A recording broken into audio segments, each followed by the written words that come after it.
Sorry, a little chatter, pre-briefing chatter. Savannah is a little chilly, so. Good afternoon, ladies and gentlemen. Good afternoon. Before I take your questions, let me just take note of something. As some of you probably saw last night, the Speaker of the House gave an interview on television, and in it expressed openness to eliminating unwarranted tax breaks for the oil and gas industry. As you know, this is something the President has long supported and that he has placed in his last two budget proposals.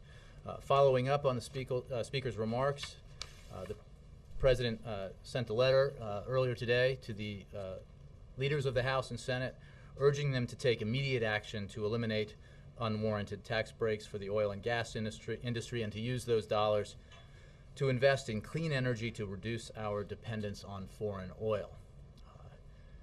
He obviously believes very strongly, the President does, that this is of special urgency given the spike in gas prices that we've seen that have once again reminded us what our dependence on foreign oil can do and how it directly has a direct impact on the wallets and pocketbooks of everyday Americans. And so he strongly urges the leaders of Congress to take up legislation to eliminate those subsidies. As you know, the oil and gas companies are all announcing their profits this week. They are expected to be quite large. And while we certainly are glad to see companies making a profit, we do not believe that given the size of those profits, record profits in some cases, that they need to be subsidized by the American taxpayer, especially in these times of constrained budgets, and especially when we need to use some of those dollars to invest in clean energy technology so that we can build the industries of the future, reduce our dependence on foreign oil, and create jobs in America. With that, I'll take your questions. I'll start here. Jay, thanks. Two topics. First, to follow up on that, does the President think that cutting those subsidies to oil companies would do anything to affect gas prices in the short term? Well, as you know, Ben, the President has said and been quite candid about the fact that there are no short-term silver bullet. Well, there are no silver bullets here to solve the problem that is created by our dependence on oil and our dependence on foreign oil in particular. He has, and that's why he has, in quite deliberate fashion, laid out a long-term energy strategy that includes reducing our dependence on foreign oil by a third by 2025. It includes diversifying our sources of energy, including increasing domestic development as long as it's done safely, and diversifying to a variety of other sources, biofuels, for example. It includes the investments that this President made through the Recovery Act in lithium battery technology and other means of clean energy. So while there is no silver bullet, what a situation like we're going through now reminds us is that we cannot simply wait for this spike in oil prices to subside, go into a state of sustained amnesia about what the problem is, and then wake up again in a few late years when the prices spike again and wonder what we need to do, because we need a long-term strategy. We need to come together in a bipartisan way to create an energy policy that reduces our dependence on foreign oil, diversifies our energy sources, creates jobs in America, and positions the United States for the 21st century. Okay, but so then the current context, these high gas prices and probably going to be higher come summer, it's a reminder of the need for this long-term plan that the President advocates, and that's where the tax subsidies come in. He's not suggesting that even if Congress were to act on this, that the consumers would see a difference anytime soon. Is that fair? Look, he is very focused on this issue of gas prices. He is obviously looking at different things that need to be done or could be done, perhaps, to have an impact in the short or medium term. But the reality is that we have a dependence on foreign oil that holds us hostage to the kind of spikes in the oil markets that we've seen lately that drives up gas prices. And he's committed to finding a long-term solution to this problem and not doing what tends to happen here, which is whenever we see these spikes, and we've seen it in the past. We've all seen this movie before when politicians run out and promise a variety of measures that will bring the price of oil down or gas down, and when those prices subside, usually because of the way the market works, everybody forgets that we have a problem. And he's committed to a long-term energy policy that addresses the long-term problem. I wanted to shift briefly to Syria. Any update on possibilities of sanctions against Assad and his inner circle? Is anything imminent? What I would tell you is that, as I did yesterday, we're pursuing a range of possible policy options, including targeted sanctions, to respond to the crackdown and make clear that this behavior by the Syrian government is unacceptable. We strongly oppose the Syrian government's treatment of its citizens, and we continue to oppose its continued destabilizing behavior, including support for terrorism and terrorist groups. We call on President Assad to change course now and heed the calls of his own people. You know, I'm not going to get into specifics about what those options are that we're reviewing. They include potentially targeted sanctions.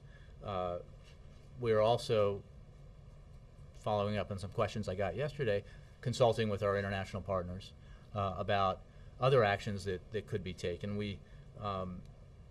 When we do something like this, for example, when we seek to employ targeted financial measures, we try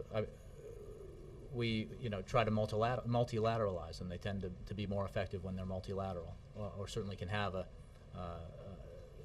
greater impact. So that's the sort of scope of what we're doing right now as we look at the options available to us. In terms of timing? I don't have anything for you on timing right now. Yes? Just to go back on the oil and gas subsidies question, what Speaker Boehner said last night was that this was something worth taking a look at. But not, since the President has sent that letter to the congressional leadership, Boehner's office is saying that the President's proposal would actually raise taxes and increase prices at the pump. How do you overcome the differences of when you get down to the details of how to implement such cuts, and how quickly do you think such action could take place, a deal could be reached? Well, what we're talking about here are tax breaks for the oil companies, a variety of tax breaks for oil companies that are simply at a time of multi-billion-dollar profits due to the high price of gas are unnecessary. It's hard to argue that, given where the price of oil is now, that there's a need for subsidies of the oil and gas industry. I mean, I think that, as I'm sure some of you know, oil company CEOs themselves have said in the past that they do not need these kinds of incentives to continue to explore, for example.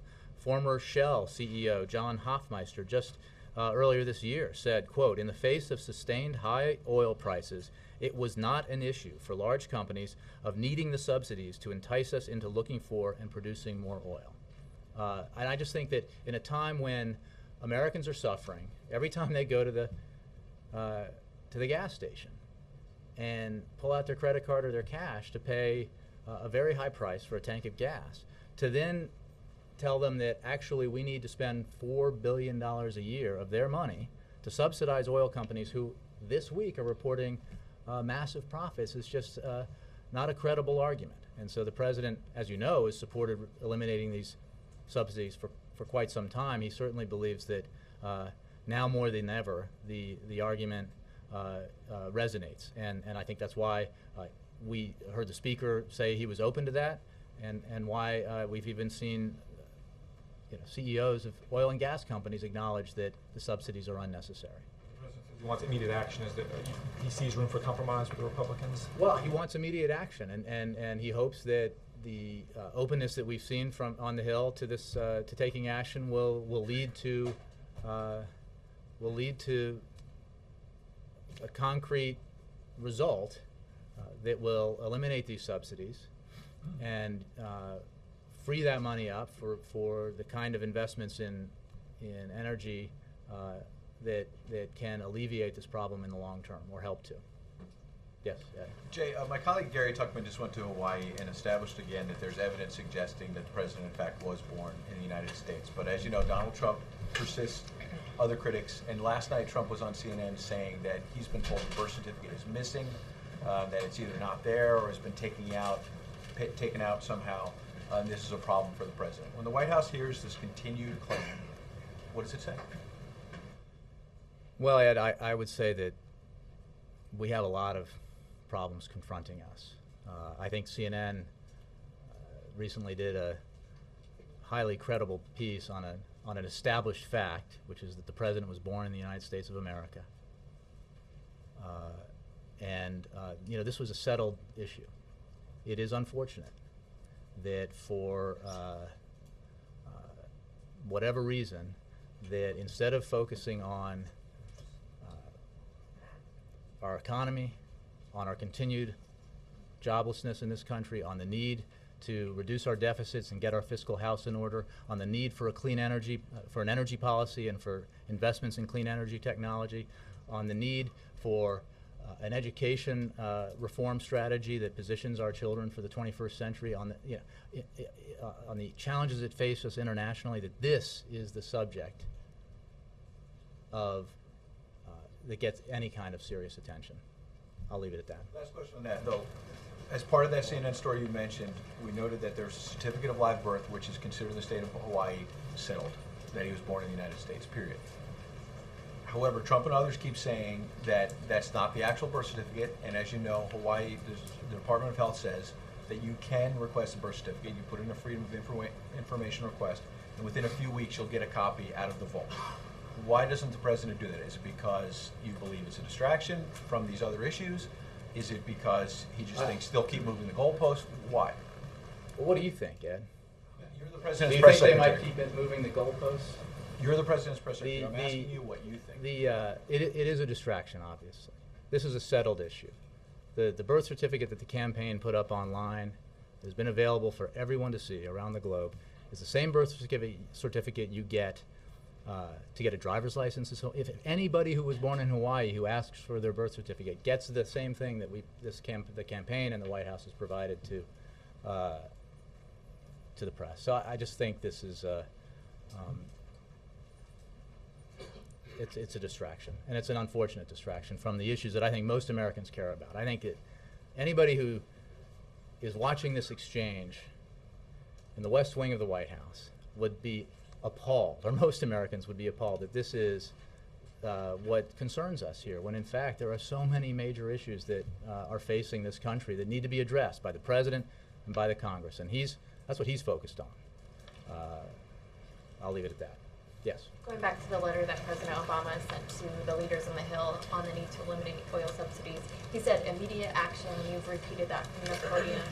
Can you define that in any more clear terms as far as the deadline? You mentioned legislation, but does this have a role in the conversations going forward on deficit and debts? How is that going to? Well, it certainly, immediate action means what it says, which is when Congress comes back, let's take action legislatively to eliminate those subsidies. It is also part of the larger discussion. It is part of the President's budget proposals. It is part of any, we think, balanced approach towards reducing our deficits and getting our spending and revenues in line in a way that puts our fiscal house in order, reduces our long-term debt, allows for the investments that we need in education, research and development, energy technology to be economically competitive and dominant in the 21st century. That is part of the bigger discussion. But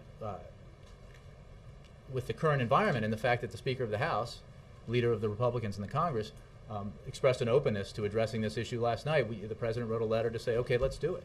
Let's do it immediately. Is that something that the White House had heard from the Speaker or anyone on his staff before? Because they seem to be walking a little bit back on what he said to ABC yesterday. Well, not that I'm aware of, but he obviously said it on television last night. He also expressed a sentiment that we think is very important, where he said that we have a revenue shortage. The federal government has a revenue shortage, which is a revenue problem, rather, which is, I think, a recognition of what the President has been saying, that, and others, Democrats and some Republicans, that when we approach this long-term deficit and debt problem and we look at fiscal reform, everything has to be on the table. That's entitlement spending, spending through the tax code, defense spending, and obviously interest on the debt. More on gas prices. The president has acknowledged this himself last week at a fundraiser in Los Angeles, but wondering if you can respond to the new ABC News Washington Post poll that said that 53% of those who are feeling serious hardship for the result of gas prices say they definitely will not vote for President Obama in 2012. We don't look at this as an issue of electoral politics in 18 months. We look at this as an issue of hardship for average Americans today. I don't think when somebody sticks the credit card in the pump or pays the cashier the cash for the tank of gas that they're thinking about an election in 2012. They're thinking about the hardship it causes them, the pinch it places on their family budgets, and so we're very concerned about that now. We're very concerned about it within the context of the need for a long-term energy policy, and we're concerned about it in the context of the need to continue to lift up Americans as we recover from working Americans, the middle-class Americans, as we recover from this historic recession. So this is you don't have to introduce electoral politics into it to make it a matter of great concern, because we are concerned about it here today. It's not a matter of electoral politics, and you say you're concerned about hardship for the average American today. Mm-hmm. Might as well go ahead and concede that this action would have absolutely no effect. I never suggested, and the president has always made clear that there are that our options are limited in terms of having a direct effect, an immediate effect on bringing down gas prices, and certainly having a removing oil and gas subsidies, removing subsidies from corporations that are reporting record profits, and using that money to invest in a long-term energy strategy. Where I'm not saying that that's going to lower the gas price at the pump tomorrow, but what it will do, what the president believes is essential to do, is create a situation where we have the right policies in place and the right diversity of energy sources, so that we are insulated from these kinds of price shocks in the future. And that's very far-sighted. That's the focus of his that's his objective with this proposal. On Syria, are we giving, or are we thinking about giving, any kind of support to the people who are protesting there, whether it's communications equipment, money, internet breaking software? Bill, right now we are, as I said, looking at a range of options, including targeted sanctions. I'm not going to specify the other options in addition to targeted sanctions. No, I understand. I said a range of options, including targeted sanctions, but not limited to targeted sanctions. But at this point, I'm not prepared to enumerate the other options that are on the table. Can you say whether we're giving them any kind of help yet? Not that I'm aware of or that I can announce. Yes. On the president's proposal for rolling back the oil subsidies, Boehner's spokesman says it would be actually counterproductive. He says it would raise taxes and increase the price at the pump. Is he wrong?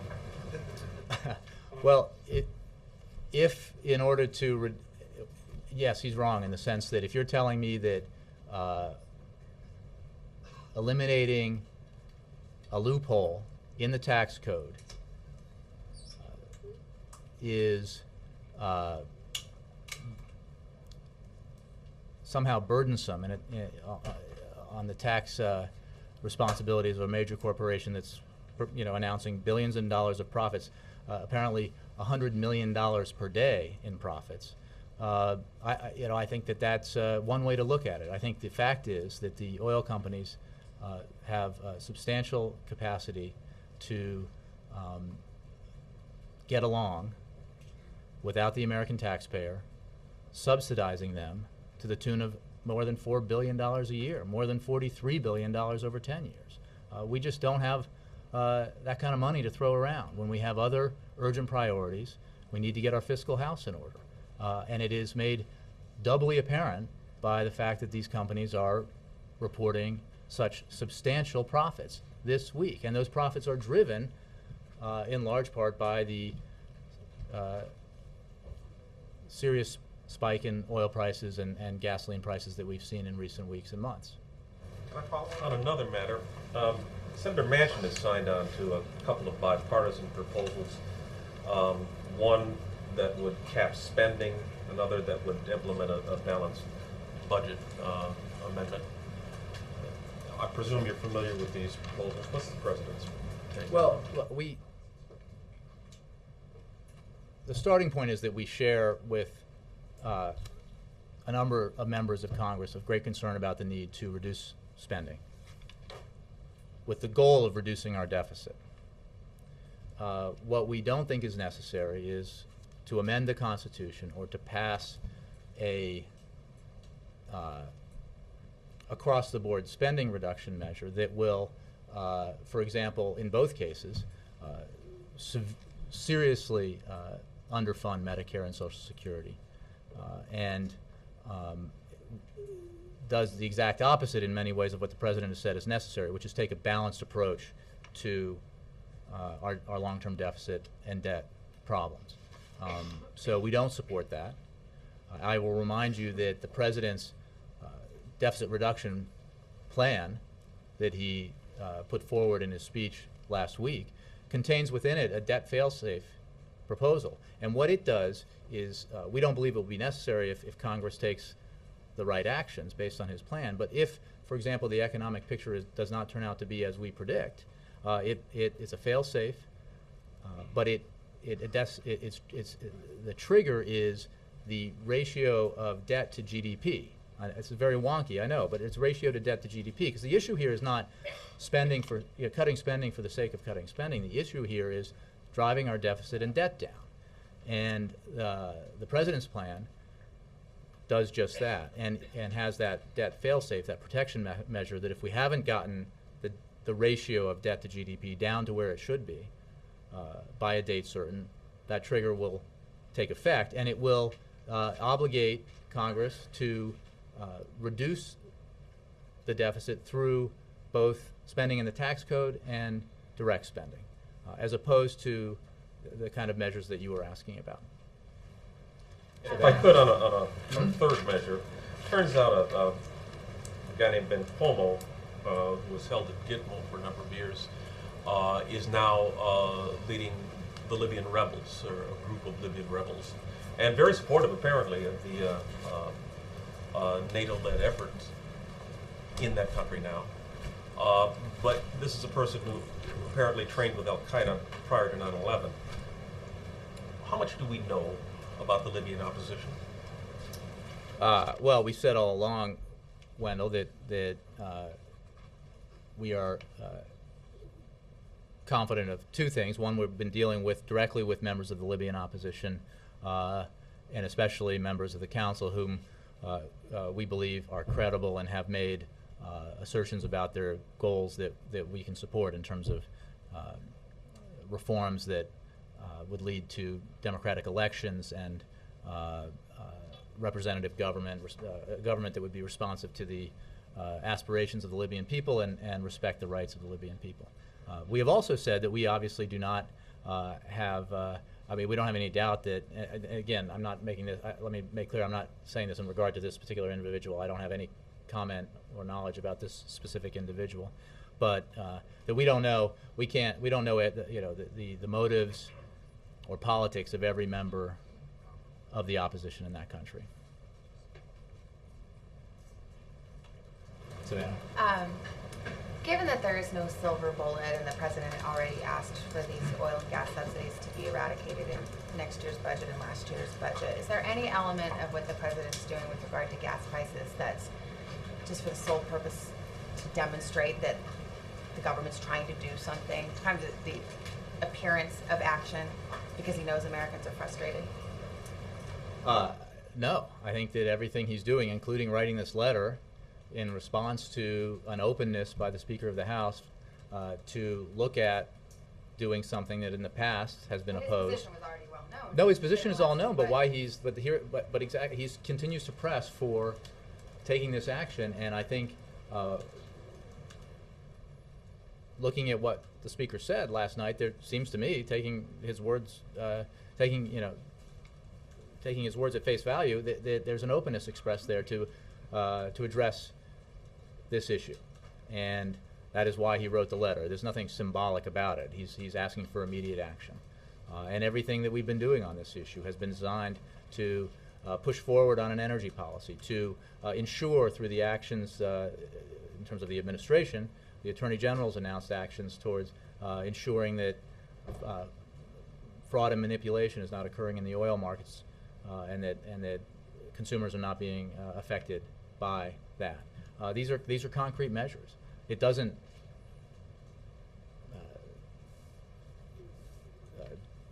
defeat the fact that there are, this is a situation where it is very hard. There is no single silver bullet that's going to suddenly bring us back to $2.50 gas, and that's a reality, and that's why we need a serious long-term energy policy.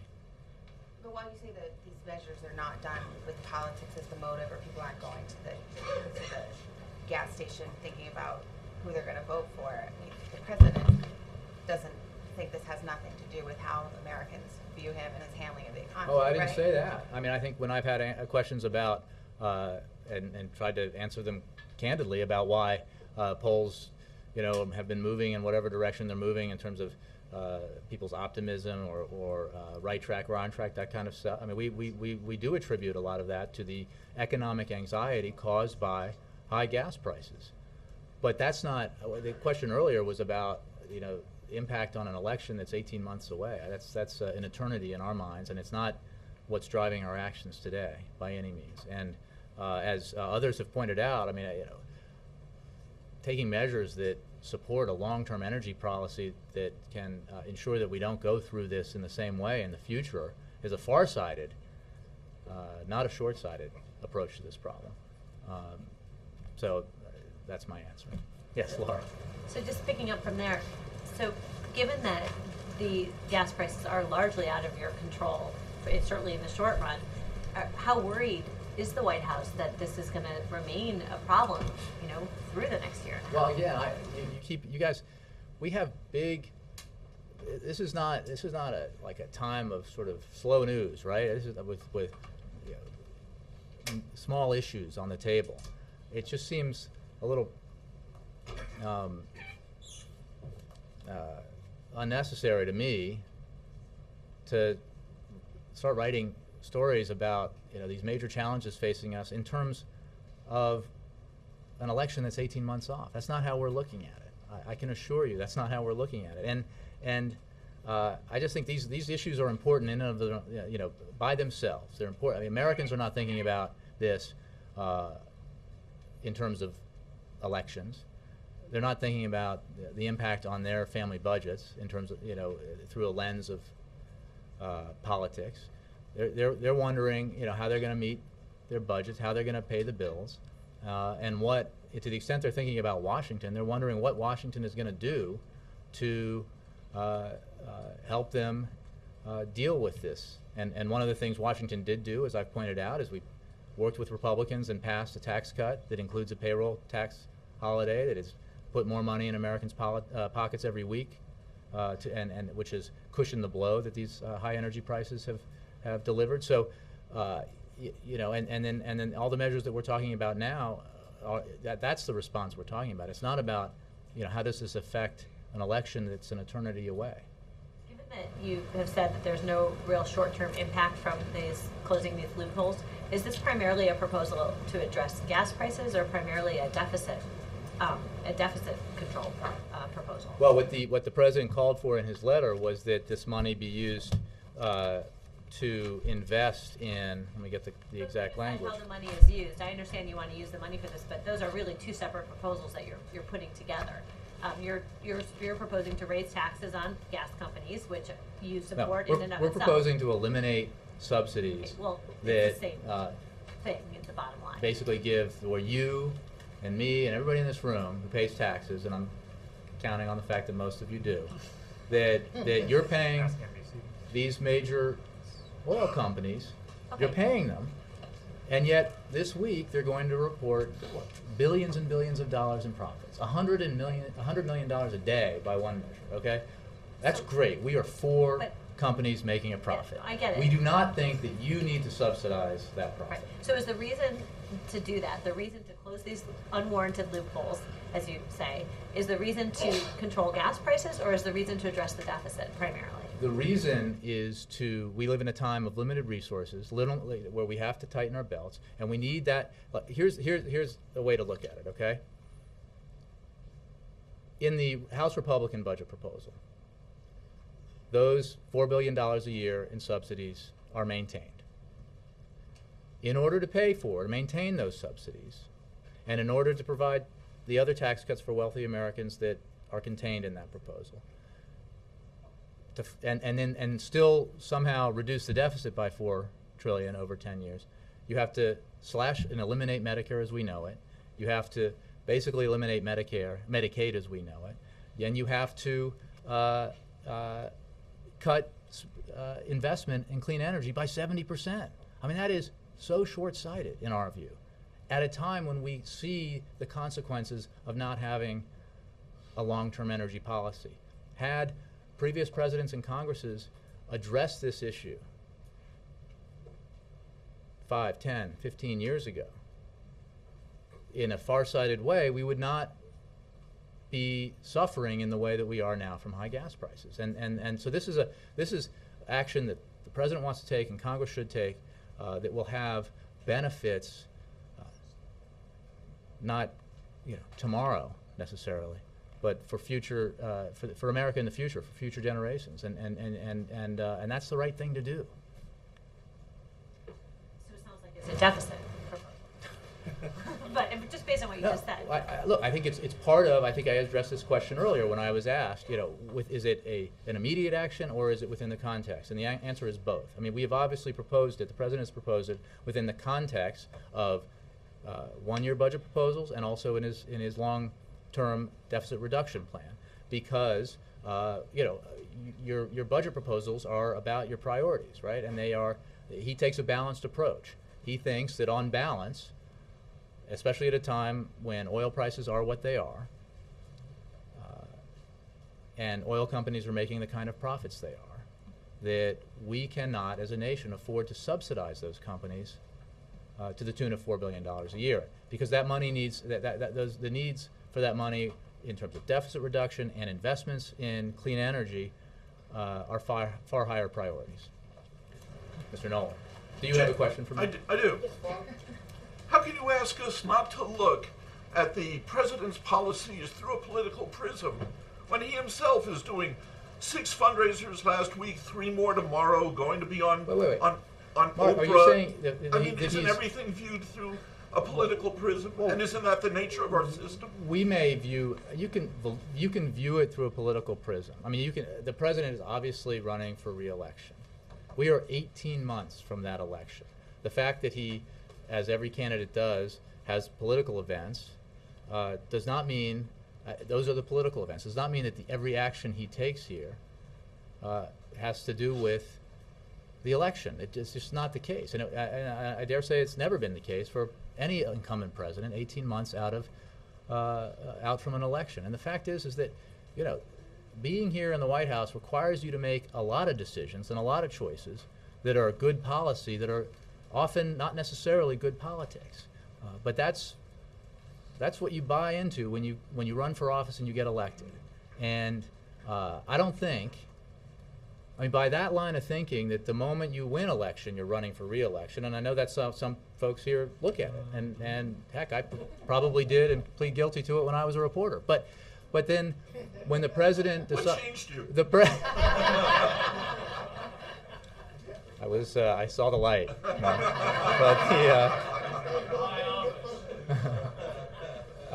But here's the thing. So when the president decided, against every poll, against every political pundit virtually, that it was the right thing to do to save the American auto industry, was he thinking about his election prospects? I doubt it.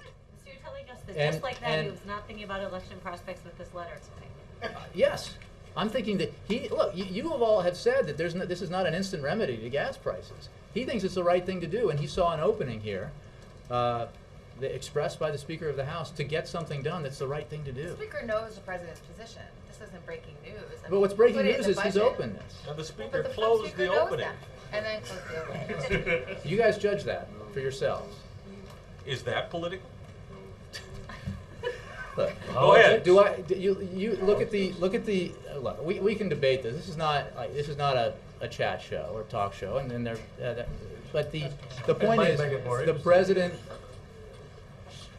heard what the speaker said and believes that. I mean, he agrees that we should look at this. We needed to do this, and I think that in the face of the circumstances we're in, and the fact that the companies that are getting these subsidies, $4 billion of our limited taxpayers' dollars every year, are this week reporting enormous profits, and good for them. Certainly means, and I think reinforces the argument he's been making, that we do not need to, as American taxpayers, to subsidize this industry. Could he have called Boehner and been less showy about it, and then Well, people he- wouldn't think it was politically motivated? Savannah, he wrote a letter, like he wants immediate action. He wrote a letter saying that we should get this done now. Hans? Don't hear a whole lot of confidence from you guys at the oil companies, either, when your predecessor will necessarily do the right thing. What makes you think they won't just pass, if you take away this tax cut, won't just pass it on short term to consumers and with higher tax prices? Are you all concerned about that? What I know is that gas prices are very, very high. No question. Okay? So the idea that with these subsidies, the oil companies are artificially depressing gas prices, go out to a gas station in Virginia or Maryland and tell that to somebody who's paying the price. It's just not credible. No Because they're concern also from you guys that the oil companies are going to pass this through. I'm not saying whether that's what credible I'm or- saying is that, on balance, overwhelmingly, the right thing to do is eliminate these subsidies, because the American taxpayer should not be subsidizing companies that don't need subsidies by any stretch of the imagination. But you don't know that they won't pass it on, do you? Is there any Look, study? I've addressed Is there this. any I've study? addressed this. What I've said is, on balance, knowing what we know and looking and analyzing what we know, that this is overwhelmingly the right thing to do. Even though prices Just if may I go can- up I've in the just short term. addressed Prices- it. but- Based on what we know, They're passing the Over- higher price of oil on to consumers now. Why wouldn't they pass a higher tax burden on Well, consumers? based on what we know, I mean, if you have companies making billions of dollars in profit, $100 million a day in profit. That's great, okay? That's good, that's fine. We should not be the American taxpayers, should not be subsidizing that profit, okay? I mean, that's just in and of itself, we believe, the right policy. Speaker of the House expressed an interest in that as well last night. That's what we're saying. The President wrote a letter following up on the expressed interest by the Speaker of the House to open this to a policy position that the President has held for a number of years now. If I can just shift it back to something on Yeah. tomorrow, just, the Fed, transparency, the White House has talked a lot about transparency, we're seeing some of the Fed. What's the posture or the plan for tomorrow when Bernanke has his first press conference? You guys gonna be monitoring, watching, will the President be watching? Is it must-see I TV? haven't asked what people's plans are in terms of tuning in. I don't really have anything to say about a plan in reaction to that. But Bernanke could weigh in on the debt ceiling, the deficit, you're all concerned that he may alter the trajectory of the debate at all. We're not. I don't have a comment on that. We'll all obviously tune in, I guess, or I will if I'm in my office. Yeah.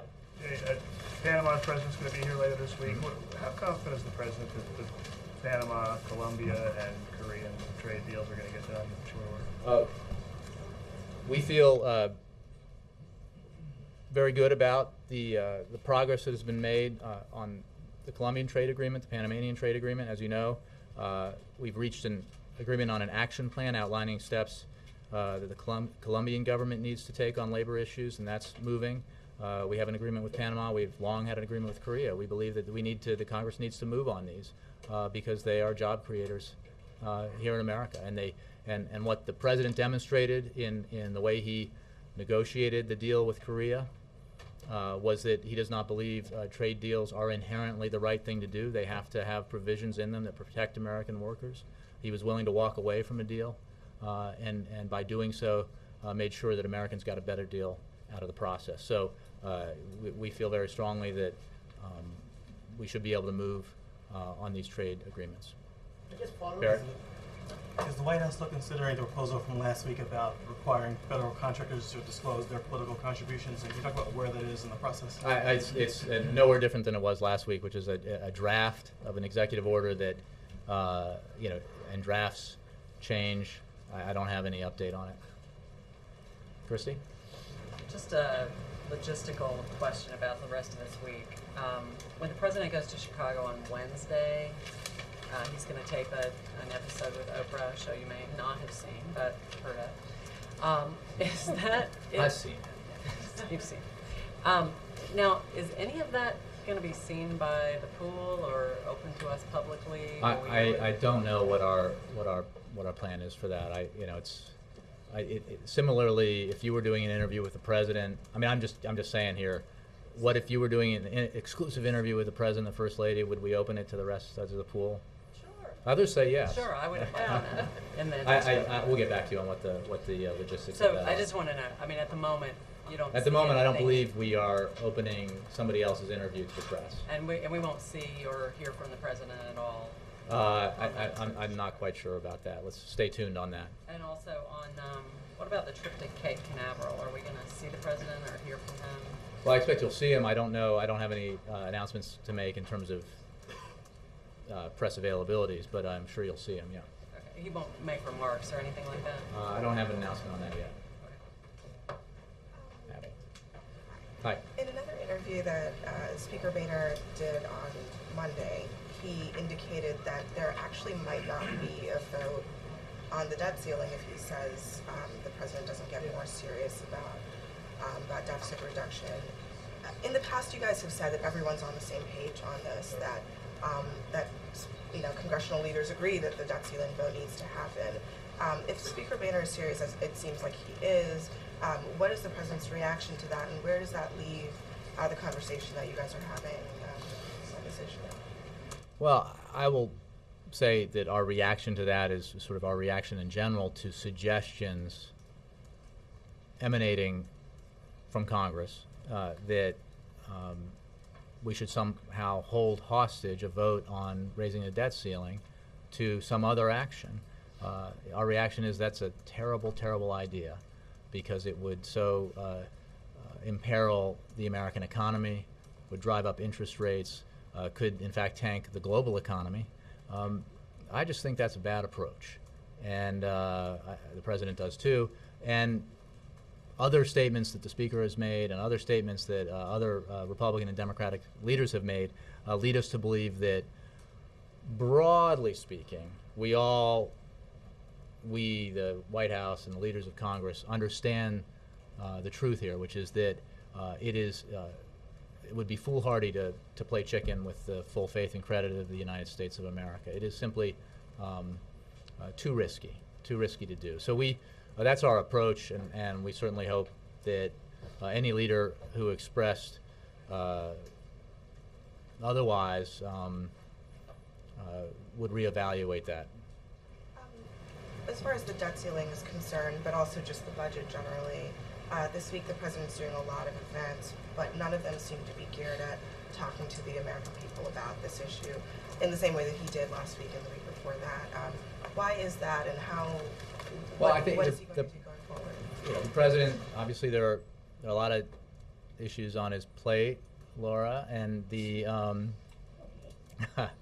he has to deal with. I mean, you have to contend with a number of issues at one time, but he will continue to speak about the need for long-term deficit reduction, the need to get our fiscal house in order, the need to take a balanced approach that allows our economy to continue to grow and our economy to continue to create jobs, and he'll do that. I mean, last week was a somewhat unique week in that we had 3 almost consecutive town hall meetings where he could address those issues, as well as others that were brought up by questioners. But we'll continue to look for opportunities for him to speak to that issue because it's very important. And obviously we're in the process where, beginning next week, this will begin to be taken up by negotiators on Capitol Hill, or rather negotiators from Capitol Hill, and led by the Vice President, in what we hope is a serious and substantive and productive way. April. Hi, Jay. The large part of this briefing has been about protecting consumers' pocketbooks, American consumers' pocketbooks. But Tavis Smiley is asking if the president is looking at now, not just looking at a targeted approach, but a universal approach now. I mean, excuse me, not a universal approach, but a targeted approach at helping those who are the least of these, those who have higher unemployment rates than the national average, and maybe not just the black community, but also more so looking at the poverty agenda, looking at those universally in a targeted way, whites, blacks, Hispanics. Are you looking more at targeting in on those who are having a harder time economically now? Well, April, I would say that one point that the president has made clear as he's addressed the issues that Abby just raised in terms of our debt, our deficits, how we spend our money, what our budget priorities are, is that we should not. Reducing the deficit is a significant and high priority. Getting our fiscal house in order is a significant and high priority. How we get there is important because it's got to be a balanced approach. And one reason why it has to be a balanced approach is that it can't be, as some have suggested, that we reduce our deficit by $4 trillion over 10 to 12 years solely by burdening seniors, middle-class Americans, and impoverished or disabled Americans. That's just what he does not believe that's a sensible, balanced approach. So when he talks about the need to protect Medicare and maintain the commitment that Medicare provides, to protect the commitment that Medicaid provides, to protect those who are disabled or in nursing homes or do not have means to get by without the security that Medicare, for example, provides.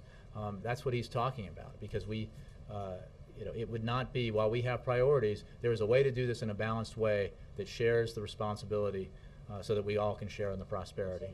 It's not that cut and dry, because once you do reduce the deficit and you make these budget cuts, you will be cutting jobs and programs that affect people's pocketbooks. So again, the question is, will there be more so of a targeted approach to help those who are at the bottom rung? Well, if you're asking me, what I would say is, again, go back to the CR debate, the budget fiscal year 2011 debate, where the president took a very targeted approach in the tough choices he was willing to make, sometimes in programs that he supported, but did not consider absolute priorities in these times of fiscal constraints.